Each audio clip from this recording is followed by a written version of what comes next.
الحمد لله رب العالمين والصلاة والسلام على أشرف الأنبياء والمرسلين أما بعد أعوذ بالله من الشيطان الرجيم بسم الله الرحمن الرحيم وَلَقَدْ بَعَثْنَا فِي كُلِّ أُمَّةٍ رَسُولًا أَنِ اعْبُدُوا اللَّهَ وَاجْتَنِبُوا الطَّاغُوتَ صدق اللہ العظیم۔ قرآن کریم کی سورہ نحل کی آیت نمبر 36 کا ایک حصہ میں نے آپ کے سامنے تلاوت کیا ہے۔ اس کا ترجمہ ہے، اللہ رب العالمین ارشاد فرماتے ہیں کہ ہم نے ہر امت میں جو رسول بھی بھیجا وہ اسی لیے بھیجا کہ لوگوں کو اس بات کی دعوت دیں ان اعبدوا اللہ واجتنبوا الطاغوت، کہ اللہ کی بندگی اختیار کی جائے اور طاغوت کی بندگی کا انکار کیا جائے۔ طبیعت کی ناسازی ہے، آواز بھی درست معلوم نہیں ہوتی، مگر نظم کا تقاضا ہے، عائد کردہ ذمہ داری ہے جسے ادا کرنا بھی ضروری ہے۔ تو اپنی طرف سے اس بات کی بھرپور کوشش کروں گا کہ بات جو کہی جا رہی ہے وہ آپ کو سمجھ آ سکے اور کچھ نہ کچھ موضوع کا حق ادا ہو جائے، مگر جو آواز میں آپ کو سننے میں تکلیف ہو رہی ہے اس کے لیے پیشگی معذرت چاہتا ہوں۔ موضوع ہے عقیدہ توحید اور انکار طاغوت۔ جو آیت میں نے پڑھی ہے یوں سمجھیں کہ اسی کا ترجمہ ہے تھوڑے سے الفاظ کے فرق کے ساتھ۔ آپ عقیدہ توحید کہہ لیں، ایمان باللہ کہہ لیں، اللہ کی بندگی کہہ لیں، عبادت کہہ لیں، معنی تقریباً ایک ہی ہوتے ہیں، تھوڑا سا فرق ہے کہ عقیدہ توحید پہ اگر ہم بات کریں یا ایمان باللہ کی بات کریں تو اس کے معنی ہوں گے اللہ کو ایک ماننا، اللہ کو وحدہ لا شریک تسلیم کرنا، اور اسی کے ساتھ ساتھ عقیدہ توحید اور ایمان باللہ کے جو تقاضے ہیں اس کی تفصیلات ہیں کہ اللہ کی ذات، اللہ کی صفات، اللہ کے اختیارات، ان تمام عقائد میں اللہ کو وحدہ لا شریک تسلیم کرنا، اس بات کا نام عقیدہ توحید ہے۔ اب اس عقیدہ توحید کا جو عملی مظہر ہے، عملی طور پر جو طرز عمل سامنے آتا ہے اسے ہم بندگی رب کہتے ہیں، اسے ہم عبادت کہتے ہیں۔ یوں کہہ لیں کہ اس عقیدے کی بنیاد پر جو عمل وجود میں آتا ہے، جو کردار وجود میں آتا ہے، جو طرز عمل ہم اختیار کرتے ہیں اسے بندگی رب کہا جاتا ہے۔ تو دراصل یہ دو ہی چیزیں ہیں جن پہ آج آپ کے سامنے گفتگو کرنی ہے کہ بندگی رب اور انکار طاغوت، یوں آپ سمجھ لیں بات کو۔ یہ دونوں چیزیں ایک دوسرے کے ساتھ لازم و ملزوم ہیں۔ بندگی رب یا لازم و ملزوم نہیں، ایک دوسرے کی متضاد ہے۔ بندگی رب کا لازمی تقاضا یہ ہے کہ طاغوت کی بندگی سے انکار کیا جائے، اور جب ہم طاغوت کی بندگی کا انکار کریں گے تو اسی وقت یہ بات ممکن ہو سکتی ہے کہ اللہ کی بندگی پورے طور پر اختیار کر سکیں۔ یہ نہیں ہو سکتا کہ ہم یہ بات کہیں کہ ہم اللہ کی بندگی بھی کر رہے ہیں اور ہماری زندگی میں طاغوت کی بندگی بھی موجود ہو، یہ نہیں، یہ دونوں متضاد چیزیں ہیں۔ ایک ہی چیز ہو سکتی ہے، یا تو ہم اللہ کے بندے ہوں گے یا ہم طاغوت کے بندے ہوں گے، یا ہم رحمان کے بندے ہوں گے یا ہم شیطان یا شیطان صفت جو لوگ ہوتے ہیں ان کے بندے ہوں گے۔ یہ دونوں بالکل متضاد چیزیں ہیں، اور اس بات کی اہمیت کتنی زیادہ ہے۔ اصل چیز اللہ کی بندگی ہے، اصل چیز اللہ کی عبادت ہی ہے۔ جب ہم عبادت کے مفہوم کو اچھی طرح سے سمجھ لیں گے کہ عبادت کا جو مفہوم قرآن ہمارے سامنے رکھتا ہے، عبادت کا جو مطلب دین اسلام ہمارے سامنے رکھتا ہے، مکمل ضابطۂ حیات، مکمل طریقہ زندگی، تو جب عبادت پوری طور پہ سمجھ آ جائے گی، جب اللہ کی بندگی کو ہم پوری طرح سمجھ لیں گے تو لازمی طور پر طاغوت کا انکار کرنے لگیں گے۔ تو ضرورت ہے کہ پہلا مرحلہ جو ہے اللہ کی بندگی اسے سمجھنا چاہیے۔ آپ دیکھیں اللہ رب العالمین نے اس دنیا میں جتنے نبی بھی بھیجے ہیں، قرآن کریم میں بے شمار انبیاء کا تذکرہ ہے، نام لے لے کے اللہ رب العالمین نے تذکرہ فرمایا۔ وہ نبی آئے، ہر نبی نے سب سے پہلے اپنی قوم کو جس بات کی دعوت دی وہ اللہ کی بندگی کی دعوت ہے۔ قرآن کریم میں انبیاء علیہ الصلوۃ والسلام کا تذکرہ ہمیں ملتا ہے۔ وَإِلَىٰ مَدْيَنَ أَخَاهُمْ شُعَيْبًا، کہ ہم نے مدین کی طرف ان کے بھائی شعیب کو بھیجا۔ کس لیے بھیجا؟ کیا کام کرتے تھے؟ انہوں نے قوم سے کہا قَالَ يَا قَوْمِ اعْبُدُوا اللَّهَ مَا لَكُم مِّنْ إِلَٰهٍ غَيْرُهُ، اے میری قوم کے لوگوں، اللہ کی بندگی اختیار کر لو، اس کے سوا تمہارا کوئی الہ نہیں ہے، کوئی معبود نہیں ہے۔ الفاظ یہی ہیں، تمام انبیاء کا جو تذکرہ اللہ رب العالمین نے سورہ ہود میں، سورہ شعراء میں کیا ہے، یہی الفاظ استعمال فرمائے۔ وَإِلَىٰ ثَمُودَ أَخَاهُمْ صَالِحًا، کہ ہم نے قوم سمود کی طرف ان کے بھائی صالح کو بھیجا۔ کس لیے بھیجا؟ قَالَ يَا قَوْمِ اعْبُدُوا اللَّهَ مَا لَكُم مِّنْ إِلَٰهٍ غَيْرُهُ وَإِلَىٰ عَادٍ أَخَاهُمْ هُودًا، ہم نے قوم عاد کی طرف ان کے بھائی ہود کو بھیجا۔ کس لیے بھیجا؟ قَالَ يَا قَوْمِ اعْبُدُوا اللَّهَ مَا لَكُم مِّنْ إِلَٰهٍ غَيْرُهُ، کہ میری قوم کے لوگوں اللہ کی بندگی اختیار کر لو، اللہ کی عبادت اختیار کر لو، اس کے سوا تمہارا کوئی الہ، کوئی معبود نہیں ہے۔ اور یہ جو آیت میں نے آپ کے سامنے تلاوت کی، اس میں اللہ رب العالمین نے من جملہ تمام انبیاء کے حوالے سے ہمیں یہ بات بتا دی کہ جتنے نبی بھی اللہ رب العالمین نے اس دنیا میں بھیجے ہیں، ہر نبی نے آ کے یہ دعوت دی ہے کہ اللہ کی بندگی اختیار کی جائے۔ اور یہاں من جملہ مجموعی طور پہ بات کی گئی تو اس بات کو مکمل کر دیا گیا کہ دیکھو بندگی اس وقت تک مکمل نہیں ہو سکتی جب تک طاغوت کی بندگی سے انکار نہ کیا جائے۔ ان اعبدوا اللہ واجتنبوا الطاغوت، اللہ کی بندگی اختیار کرو اور طاغوت کی بندگی سے اجتناب کرو۔ تو آپ دیکھیں کہ مختصراً یہ میں نے پچھلے انبیاء کی تھوڑی سی روایات، تھوڑی سی تاریخ آپ کے سامنے بیان کری قرآن کریم کے حوالے سے۔ ایک ہی بات ہمیں نظر آتی ہے، نماز بھی پڑھتے تھے، ہم یہ بات جانتے ہیں، نماز پچھلی تمام امتوں میں فرض رہی ہے، روزے کی عبادت بھی موجود تھی، دیگر صدقہ و خیرات بھی وہ لوگ کیا کرتے تھے، دیگر نیک کام بھی کرتے ہوں گے، مگر انبیاء نے آ کے جس چیز کی دعوت انہیں دی جو سب سے زیادہ اہم تھی اور تمام چیزوں کی بنیاد تھی، وہ ہے اللہ کی بندگی، اللہ کی بندگی، اللہ کی عبادت، اللہ کو ایک ماننا۔ جس نے اللہ کی بندگی صحیح طور پہ اس کو سمجھ لیا اور صحیح معنوں میں، حقیقی معنوں میں، شعوری طور پر پورے احساس کے ساتھ اللہ کی بندگی کو اختیار کر لیا تو وہ تمام احکامات کی پابندی کرے گا، کیونکہ بندگی ابھی آپ کے سامنے بات آئے گی نا۔ اللہ رب العالمین یہاں قرآن کریم میں ایک مقام پہ اور یہ بات ارشاد فرماتے ہیں، فرمایا کہ وَمَا خَلَقْتُ الْجِنَّ وَالْإِنسَ إِلَّا لِيَعْبُدُونَ، کہ ہم نے جنوں اور انسانوں کو صرف اور صرف اپنی عبادت کے لیے پیدا کیا ہے۔ اب عبادت کا جو مفہوم ہمارے پاس ہے بڑا مختصر سا مفہوم کہ ہم سمجھتے ہیں نماز پڑھنا صرف عبادت ہے، روزہ رکھنا صرف عبادت ہے، یا دیگر صدقہ و خیرات، اس کو عام طور سے ہمارے مسلمان اسے عبادت سمجھتے ہیں۔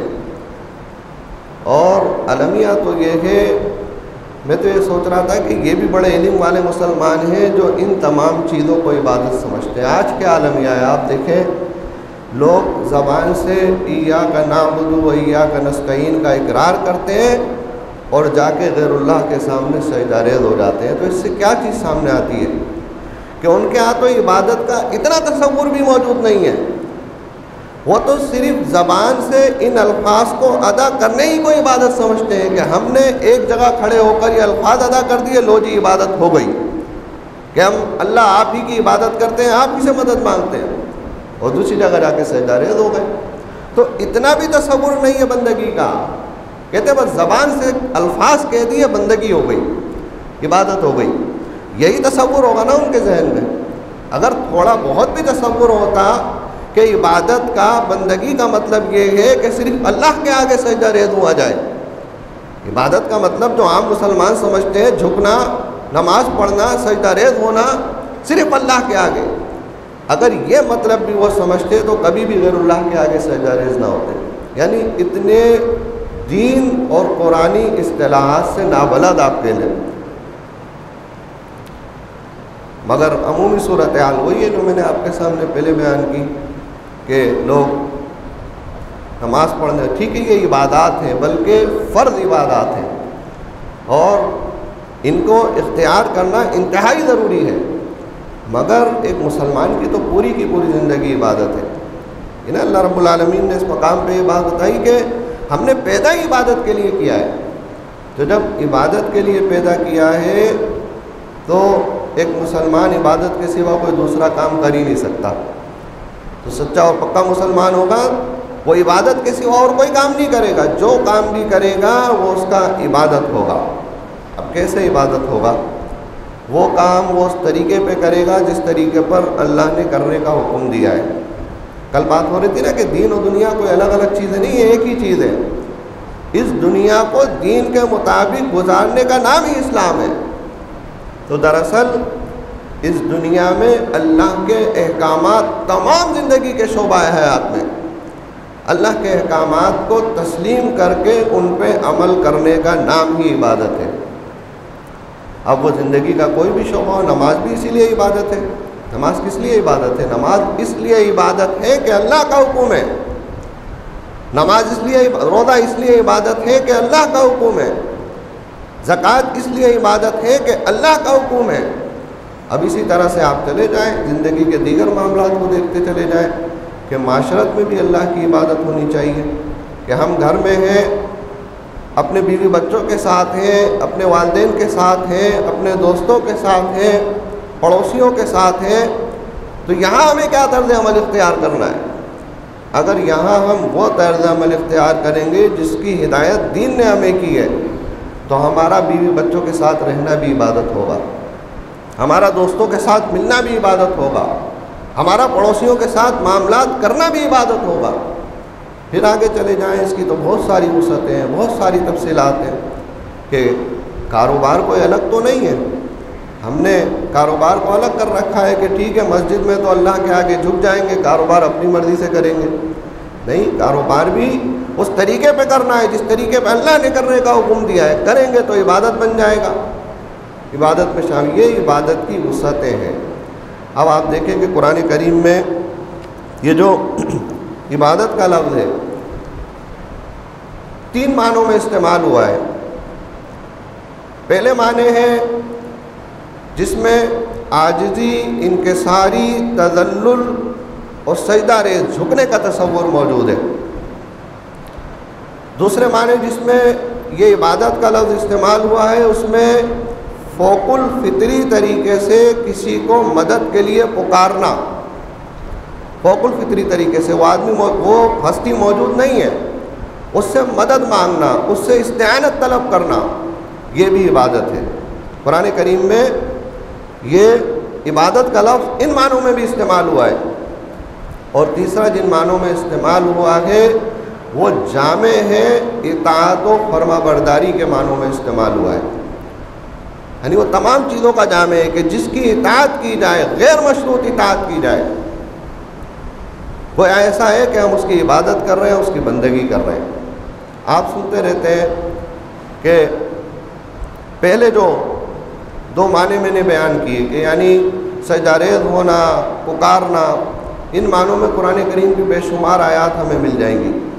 اللہ رب العالمین ایک آیت صرف میں آپ کے سامنے بیان کر دیتا ہوں کیونکہ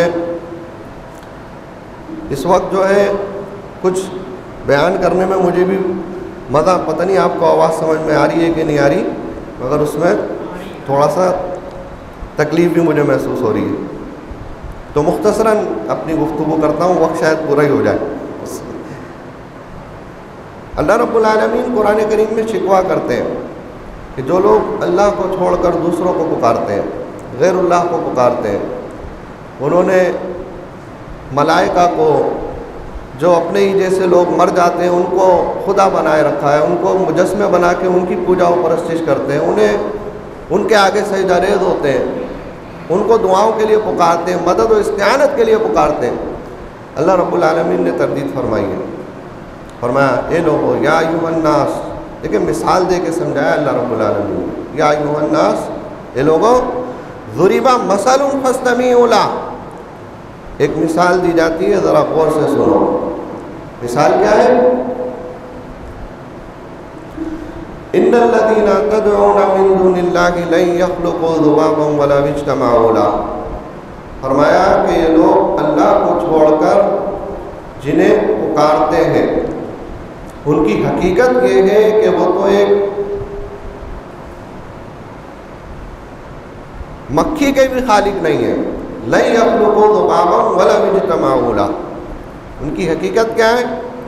ان کی حیثیت اللہ رب العالمین نے یہ بتائی کہ وہ تو ایک مکھی کو بھی پیدا نہیں کر سکتے، لن یخلقوا ذبابا ولو اجتمعوا لہ، اور پھر مکھی کو پیدا کرنا تو دور کی بات ہے، فرمایا کہ مکھی اگر ان سے کوئی چیز چھین کر لے جائے تو وہ اسے بھی واپس نہیں لا سکتے، یہ ان کی کیفیت ہے۔ اللہ فرماتے ہیں ضعف الطالب والمطلوب، مدد مانگنے والے بھی کمزور اور جن سے مدد مانگی جا رہی ہے وہ بھی کمزور۔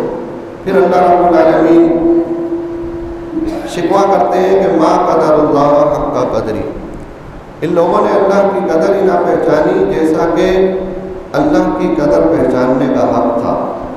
تو یہ کیا بات ہے؟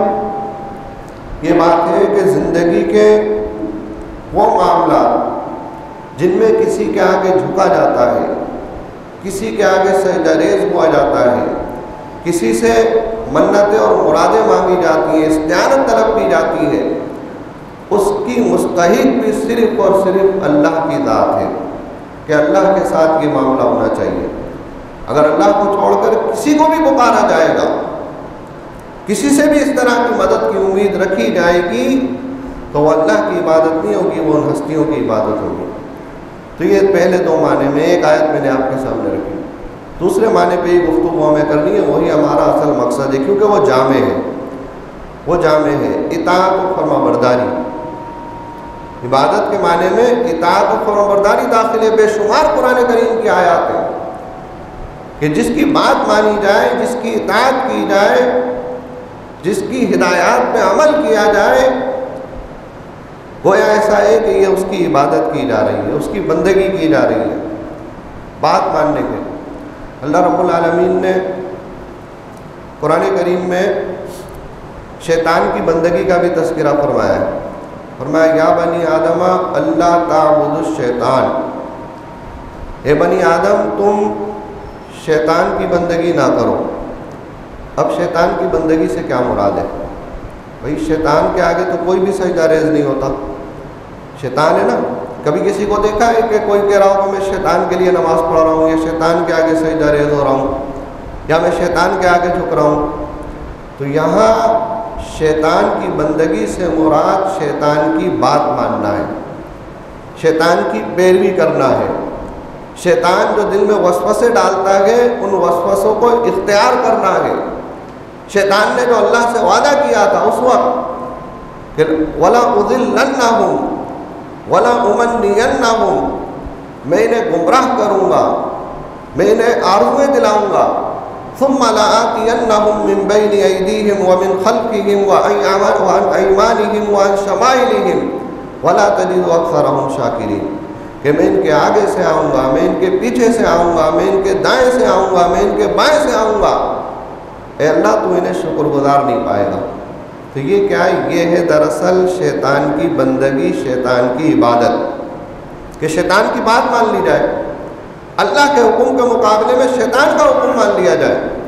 یہ شیطان کی بندگی، یہی عبادت اور بندگی کا اصل مفہوم ہے کہ اگر اللہ کی بات مان لی تو اللہ کی بندگی ہو گئی، اور اگر شیطان کی بات مانی گئی تو شیطان کی بندگی۔ دیکھیں اللہ نے عبادت ہی کا لفظ استعمال کیا یہاں پہ، یا بنی آدم اللہ تعبدوا الشیطان، کہ بنی آدم شیطان کی بندگی اختیار نہ کرو، شیطان کی عبادت نہ کرو۔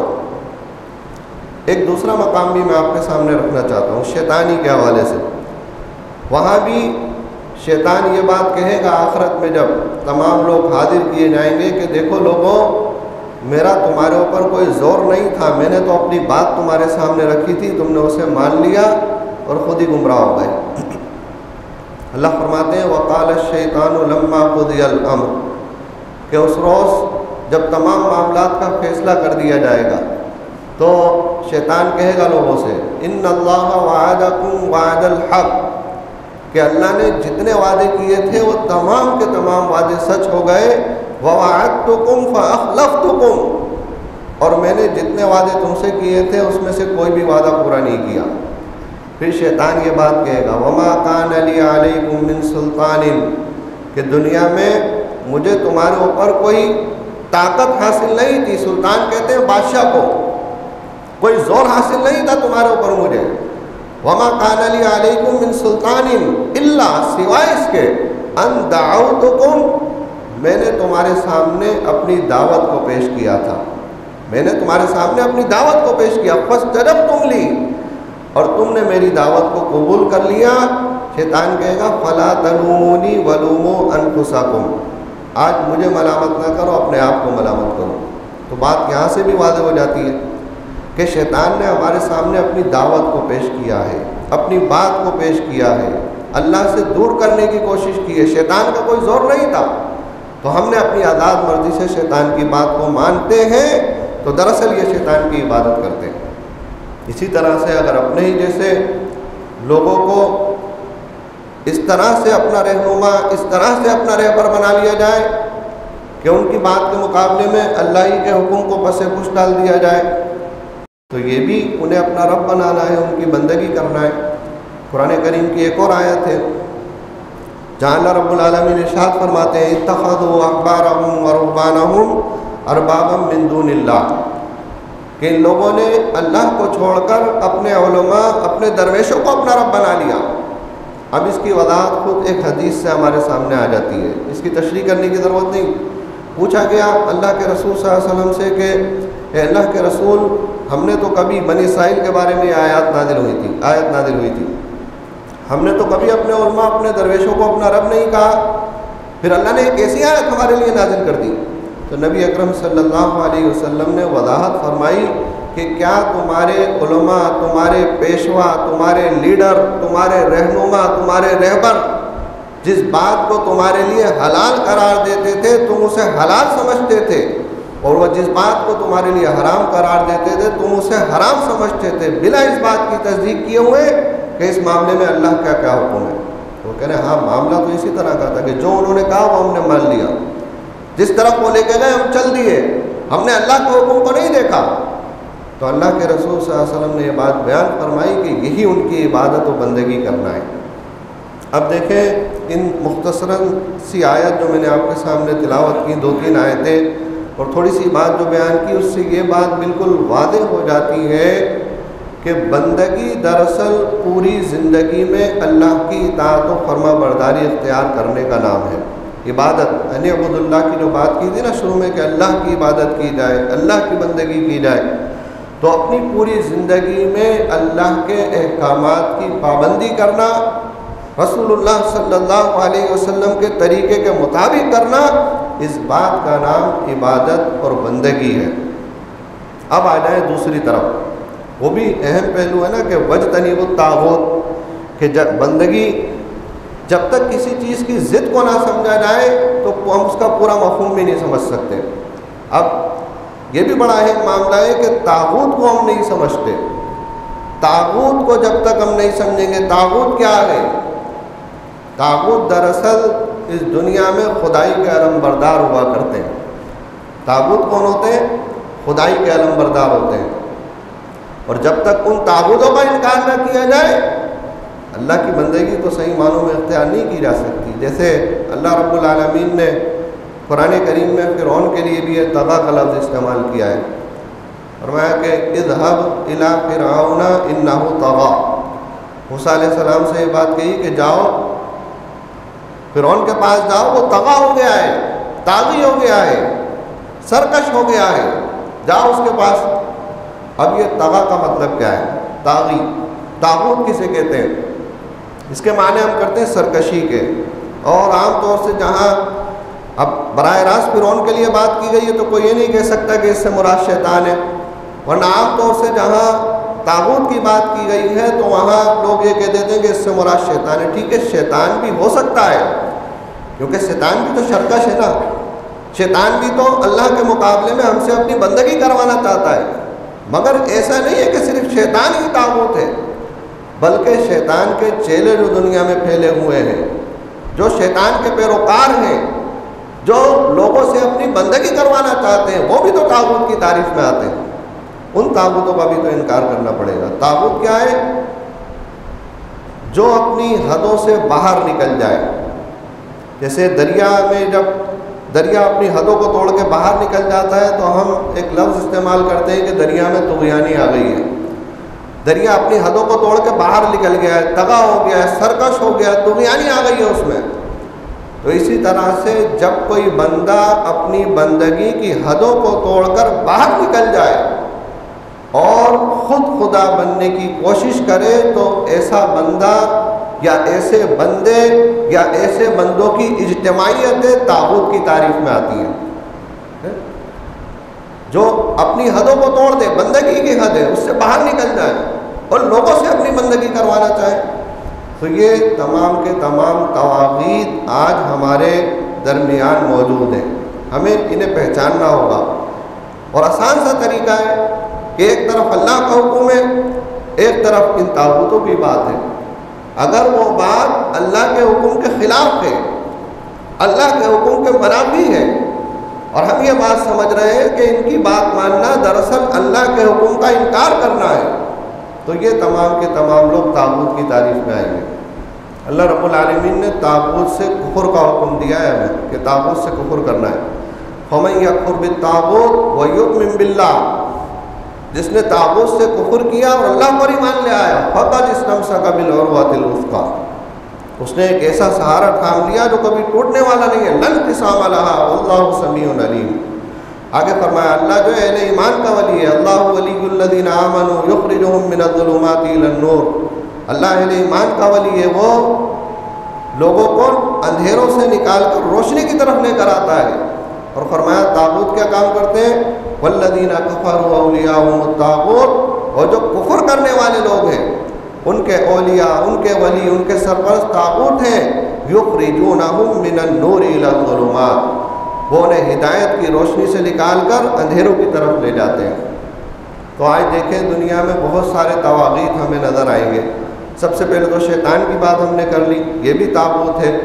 پھر اس کے بعد کچھ طاغوت انفرادی ہیں، کچھ اجتماعی ہوا کرتے ہیں.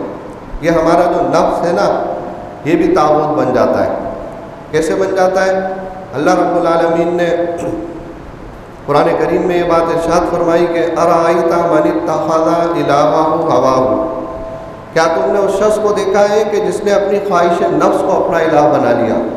اب خواہش نفس کو الہ بنانے کا مطلب یہ نہیں ہے کہ ہم نے ایک وقت کی نماز چھوڑ دی یا کوئی گناہ ہم سے سرزد ہو گیا، یہ تو فسق کی تعریف میں آتا ہے. خواہش نفس کو الہ بنانے کا مطلب یہ ہے کہ مکمل طور پر ایک بندہ اللہ کے احکامات کا انکار کر دے اور یہ بات کہے کہ جو میرے دل میں آئے گا میں وہ کروں گا، چاہے اللہ کا حکم کچھ بھی ہو. یہ اپنی خواہش نفس کو اپنا الہ بنانا ہے، جسے نفس پرستی ہم کرتے ہیں. جیسے آج کل کے دور میں ملحد لوگ ہوا کرتے ہیں، مادہ پرست لوگ ہوا کرتے ہیں. تو اگر کوئی اس طرح سے زندگی گزارتا ہے تو اس کا نفس اس کے لیے طاغوت بن گیا ہے، کیونکہ وہ اپنے نفس کی بندگی کر رہا ہے اللہ کے حکم کے مقابلے میں.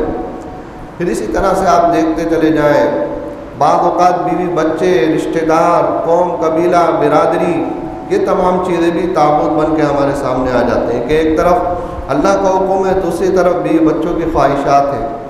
ایک طرف اللہ کا حکم ہے، دوسری طرف قوم قبیلے کی رسم و رواج ہے، تو ہمیں دیکھنا ہے کہ ہمیں اللہ کے حکم کی پیروی کرنی ہے، طاغوت کی بندگی نہیں کرنی۔ جو اللہ کے حکم کے خلاف اپنی بندگی کروانا چاہے وہی دراصل طاغوت ہے۔ پھر اس کے بعد بہت سارے دینی رہنما بھی ہو سکتے ہیں، بہت سارے سیاسی رہنما بھی ہو سکتے ہیں۔ آج دیکھیں نا، لوگوں نے سیاست کو کفر اور اسلام کا مسئلہ بنا دیا ہے کہ جو ہماری جماعت میں موجود ہے وہی جو ہے وہ مسلمان ہے، وہی جو ہے وہ ایماندار ہے، وہی جو ہے وہ دیندار ہے، جو ہماری جماعت سے باہر ہے اس کے لیے تمام القابات نہیں ہے۔ جب تک ہے ادھر سے ادھر آ جائے تو وہ بھی بن جائے گا۔ تو یہ کیا ہے؟ اور لوگ آپ دیکھیں کہ انہی کی پیروی کیے چلے جا رہے ہیں، انہی کے پیچھے چلے جا رہے ہیں۔ وہ جو بات کہتے ہیں انہیں قرآن و حدیث سمجھتے ہیں، اس کا انکار کرنے کے لیے تیار نہیں ہے۔ تو یہ کیا ہے کہ ایسے سیاسی رہنما بھی طاغوت بن کے ہمارے سامنے آتے ہیں، ان طاغوتوں کا بھی ہمیں انکار کرنا ہے۔ پھر اس کے بعد آپ دیکھیں دنیا کے اندر جتنے دین اسلام کو چھوڑ کر اور نظام ہیں، چاہے یہ جمہوری نظام ہو، چاہے سرمایہ دارانہ نظام ہو، چاہے اشتراکیت ہو، یہ کیا ہے؟ یہ تمام کے تمام نظام اللہ کے نظام کے مقابلے میں ہیں۔ یہ تمام کے تمام نظام دین اسلام کے مقابلے میں ہیں۔ تو اگر ہم دین اسلام کو چھوڑ کر ان تمام نظاموں کے اندر جو ہے رہنا پسند کریں اور ان نظاموں کی طرف سے جو طریقہ زندگی ہمارے پاس آئے اس طریقہ زندگی پر راضی ہو جائیں، تو دراصل یہ بھی طاغوت کی پیروی ہے، یہ بھی طاغوت کی بندگی ہے۔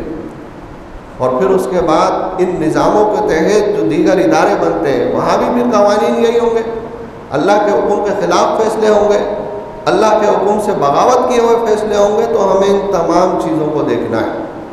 آپ دیکھیں کہ آخری بات میں آپ کے سامنے کر دوں اور بات سمٹ جائے گی کہ یہ آزادی کا موقع ہے۔ یعنی آپ دیکھیں نا 14 اگست کو پاکستان آزاد ہوا تھا، تو آزادی اللہ کی ایک بہت بڑی نعمت ہے، اور آزادی کا پیغام بھی جو ہے وہ طاغوت کا انکار ہی ہے۔ آپ دیکھیں آزادی کس لیے حاصل کی تھی؟ آزادی اس لیے حاصل کی تھی کہ اس ملک میں اللہ کی بندگی پورے طور پر اختیار کی جا سکے۔ وہاں رہ کر اللہ کی بندگی پورے طور پر اختیار کرنا ناممکن نظر آ رہا تھا۔ پاکستان کی بنیاد کیا ہے؟ پاکستان کی بنیاد دو قومی نظریہ ہے۔ دو قومی نظریہ کیا ہے؟ کہ مسلمان الگ قوم ہے، ہندو الگ قوم ہے۔ مسلمانوں کا رہن سہن جدا ہے، ہندوؤں کا رہن سہن جدا ہے۔ مسلمانوں کی عبادت کے طریقے جدا ہیں، ہندوؤں کے عبادت کے طریقے جدا ہیں۔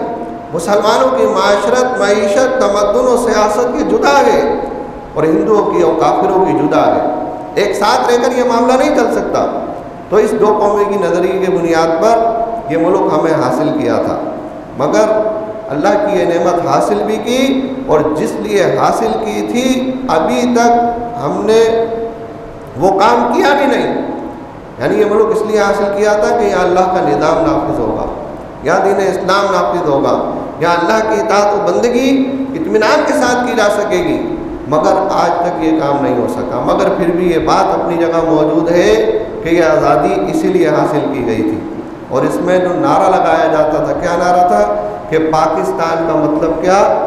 لا الہ الا اللہ۔ لا الہ الا اللہ یہی تو دراصل بندگی رب و انکار طاغوت ہے، کوئی اور چیز نہیں ہے۔ لا کا مطلب انکار طاغوت، کہ نہیں ہے کوئی معبود سوائے الہ اللہ کے۔ اللہ الہ کے معنی بندگی جس کی جائے، عبادت جس کی جائے، مدد جس سے مانگی جائے، جھکا جس کے آگے جائے، اطاعت و فرما برداری جس کی جائے، اللہ کی جائے گی، اور اللہ کے سوا تمام اطاعتوں کا انکار کر دیا جائے گا۔ یہی انعبد اللہ اور واجتنبوا الطاغوت ہے، یہی آزادی کا پیغام ہے۔